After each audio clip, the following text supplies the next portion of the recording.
So one thing you have to love about the internet, or YouTube specifically, is when you find a source of entertainment or channel that you very much enjoy, you're always there within the hour of a new video release. You know the ins and outs of the community, the specific references, the jokes, you religiously watch their content even if the topic of the video you have no interest in whatsoever. You're simply just there for the content creator and perhaps the personality they bring to the table. Some might even say they shaped their childhood or influenced them in a way. But quite often or not, especially in the earlier days, something unfortunate happens. They initially start spacing out their uploads, then it's only on the rare occasion they upload, then they just stop. And then the copium starts hitting. Oh, they're probably just too busy to upload. Oh, they're probably going through some serious life changes. They're probably working on a big project. They're f***ing dead, aren't they? And then naturally you slowly forget about said creator. Occasionally you will return to said channel with a glimmer of hope that they have returned, only to be met with the same video they uploaded all those years ago that they left you with. If it sounds like I'm describing the start of a disturbing parasocial relationship, or describing someone that needs to immediately seek employment and needs to worry about something else in their life other than if their favourite childhood YouTuber uploaded, you are probably right. But then again, there's people that are still infatuated with Lego Bionicles. They were discontinued twice almost 10 years ago, buddy, give it up. But anyway, getting on to the topic of today's video, there was one creator that was somewhat crucial in the development of gaming content in its infancy and in the early 2010s, and was a very well-known name on the same level as other creators in the same niche like Vanoss, KYR Speedy and others, and you have probably seen their content, as even to this day a specific clip is still doing the rounds on social media despite said clip being published over a decade ago, and to some is apparently a hallmark of the so-called golden age of YouTube. And that ancient clip is this. Max, can you pretend like you're Morgan Freeman coming to kill me? Please do that. I can smell you. This is Seananners or Adam Montoya, a YouTuber that started uploading in August of 2008 and is someone that is credited with having a hand in creating the early landscape of YouTube gaming, or more specifically Prop Hunt and Trouble in Terrorist Town funny moments, even collaborating with those who were up and coming or already giants on the platform like Vanoss, Syndicate and PewDiePie. But I'm so eager to shoot her brains out. The brains are going to splatter out of this beautiful ship. And he would amass a following of over 5 million subscribers 10 years after starting, but at his peak would seemingly just disappear. But before we get into that, as always, quickly, who is Seananners? I'm touching you right now, you don't even know. I'm joking! So as said, Seananners started uploading in August of 2008, originally uploading commentary videos with Call of Duty gameplay he captured on his Xbox 360, a console that these days is probably an ancient relic by now. His name Seananners actually came from Xbox as well, as he was originally known in his friends group as Nanners, derived from bananas, but the name was already taken, so Xbox served him the name Seananners. He was actually pretty lucky to get a somewhat competent name. I got Inverted Globe as a kid.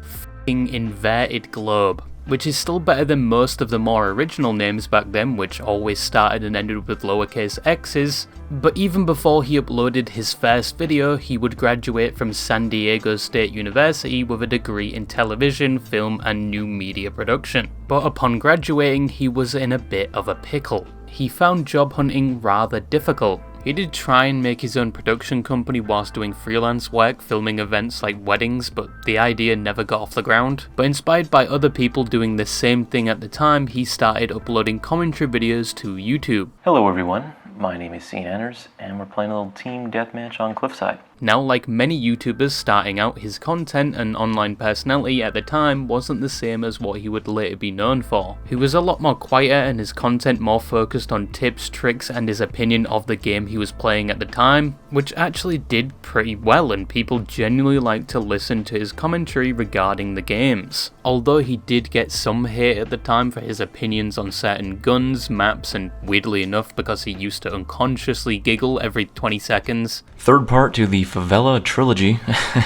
I don't normally get too many negative comments on my videos, and that video got a ton. Through closer inspection, I realized that The angry.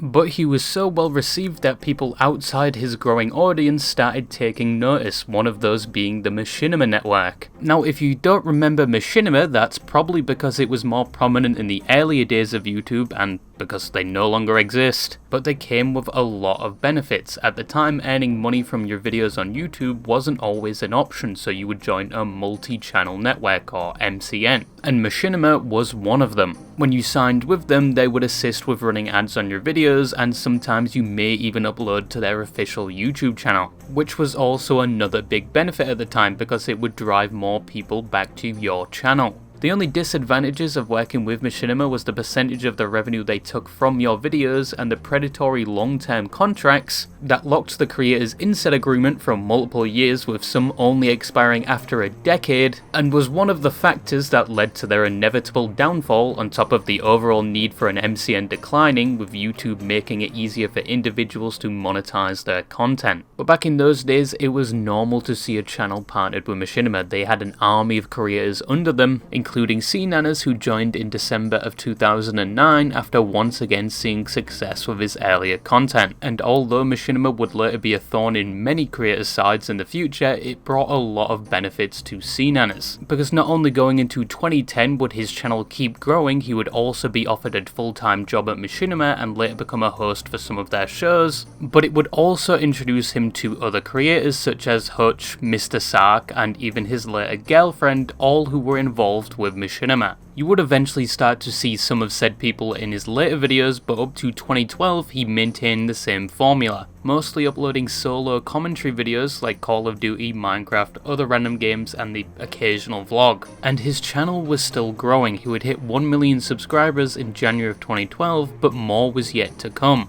As in August of the same year, he would change his content in a way that would not only explode his growth, but would also make him somewhat renowned in the gaming content space. First, he changed his thumbnail style from just random frames in the video to his more recognizable thumbnails with more effort and with most having his own face present. And he would also start making videos in more group-focused games, specifically game modes and mods that came from Gmod, ranging from Trouble in Terrorist Town to Prop Hunt to The Hidden. This is what to this day he is most known for, funny moments playing Gmod with a group of people. Adam, I'd like to commend you on your cheating skills. Wait, casting, wait, he's gonna grab the piece of resistance! Vilify you for those.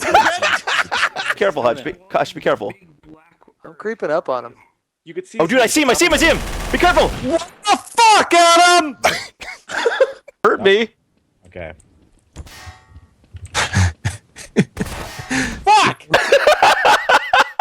In fact, you could say Seananners, along with other YouTubers like Yogscast and Achievement Hunters, made Gmod content like Trouble in Terrorist Town popular. And for Seananners, it benefited his channel greatly, as in May of 2013 he would hit 2 million subscribers, and his videos were receiving millions of views. In fact, his content had evolved to be mainly funny moments, with his usual entourage of friends including Hutch, Mr. Sark, Gassy Mexican, Goldie, Chilled Chaos, and eventually, perhaps due to his connections with Machinima, he did videos with other larger YouTubers of that time like PewDiePie, Syndicate, Cinnamon Toast Ken, and RPG Minx. However, even with the additional success, Seananners would leave Machinima in 2013 along with other creators, and he would later join another MCN temporarily called Omnia before eventually in the future attempting to create his own, which unfortunately wouldn't work out. But in 2014 he was thriving. He hit 5 million subscribers towards the end of the year. He continued making Gmod content and collaborating with other big YouTubers like Vanoss, and still for the years to come he primarily uploaded Gmod content along with other games thrown in there, and although the peak of Gmod content would eventually pass, with its prime being said to be between 2014 to 2016, but he would still continue to upload Gmod past said prime and was still doing very well on YouTube. There wasn't even a drop in viewership, but you wouldn't see huge leaps in subscriber milestones like he had previously seen. He would later be involved in a YouTube Prime animated show called Paranormal Action Squad that ran for 8 episodes, but after that and towards the end of 2017 going on to 2018, the uploads kind of slowed down. First, there were no more daily uploads, then he began uploading once a week, and then once every 2 weeks, and then once every few months, and eventually just stopped uploading. with his last video around that time being May 15th, 2018, which was a sponsored video for PUBG Mobile, and after that he just dropped off the face of the earth. But what actually happened to Seananners? That was probably the darkest year of my life. I had a lot of emotional debt.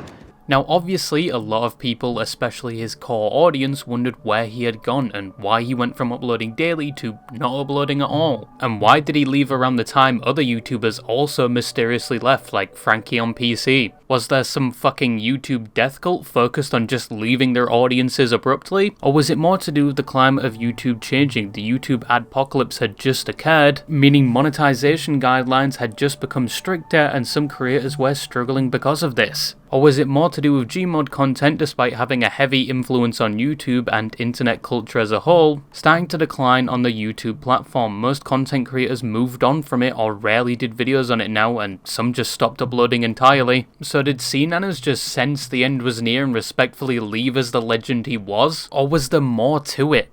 Well, we would find out that 2 years later it had absolutely nothing to do with the paragraph of dribble I just served you, as on the 29th of August 2020, Seananners would return with a video going into why he left abruptly 2 years ago, and instead of it being down to external factors like YouTube as a platform changing, it was more to do with his own personal reasons.